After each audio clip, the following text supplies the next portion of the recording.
Alright, you read the title. We're just gonna be ranking a couple of vapes. Alright, so Geek Bar, everyone knows what a Geek Bar is. You know, I consider it the standard for vapes. You know, it's a classic. You can't go wrong with the Geek Bar.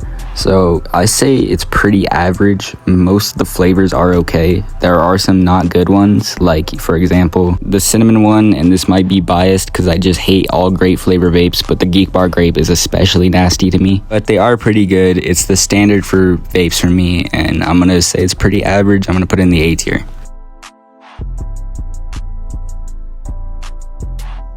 Now, foggers are still pretty new. I didn't really start getting on foggers till like last year, but they definitely made an impact and become one of my favorites. There is really nothing bad I could say about foggers. I like all the flavors for the ones I've had for the most part, and you know, they're pretty cheap, they're pretty good. I like how you can physically see the Nick juice through the vape. That's pretty cool. So yeah, I'm gonna say this is a solid S tier. Pretty good. So Lost Marys, I don't really care for Lost Marys. Maybe my opinion is skewed because the first one I ever had was a grape one. But yeah, every single Lost Mary I've hit, maybe except for like the new ones they have, I've been pretty ass to like, alright, mid. But they're not the worst vape I've ever hit. They're alright. They get the job done for the most part. It's just, alright, I'm gonna go with the solid D tier. They're not the worst thing, but there's better. Off stamps, I like off stamps. I really don't have a problem with them. There's really nothing that sticks out about them. They're solid. They're pretty good. Really nothing I can do to complain about them. Really haven't had a flavor I didn't like. So yeah, these are a solid C tier. Nothing that's like blowing my fucking socks off, but it's solid. Alright, so here's our first F tier of the video. Escobars are so fucking garbage. This was like one of the first ever vapes I ever had, and they're ass. They're not even good when they have full juice. When they're burnt, holy fuck, that shit can be considered a war crime to hit. Nothing else needed to say. F tier.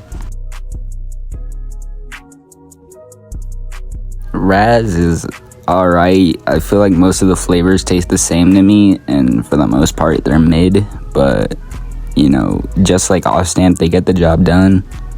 But they're never my first choice or even my second. So I'm gonna say a solid C tier, yeah. You ain't a real one if your first nicotine ever wasn't a Juul pod or a Juul in general. They're alright considering today's standards, but I mean, they're better than a fucking Escobar, I'll tell you that. But I really don't even like the reusable shit. That's why I don't like box mods. That's why they're not on here. Juuls are something I never really go out of my way to go get, but if someone has one in the big 2.6, yeah, sure, I'll hit it. Solid D tier. It's alright. So I'm just gonna group these into one big category because there's too many of them for me to rank on their own, but the $5 like cheap vapes you can get at the box, they're like, you know, they're alright. You know, some are better, some are worse, but for the most part, they get you done when like you're broke or something. And yeah, I'm gonna say, fuck it, solid C tier. Alright, so that was my ranking for like some of the vapes I've like know and hit. You know, yeah, this is my final ranking. Let me know if you disagree. Ain't nobody finna watch this. I don't really give a fuck, but this has been Mid Mango, and thank you for watching. All the way turned up on these hoes, Roscoe Dash. In 4G autos, drilling shit like Chicago. This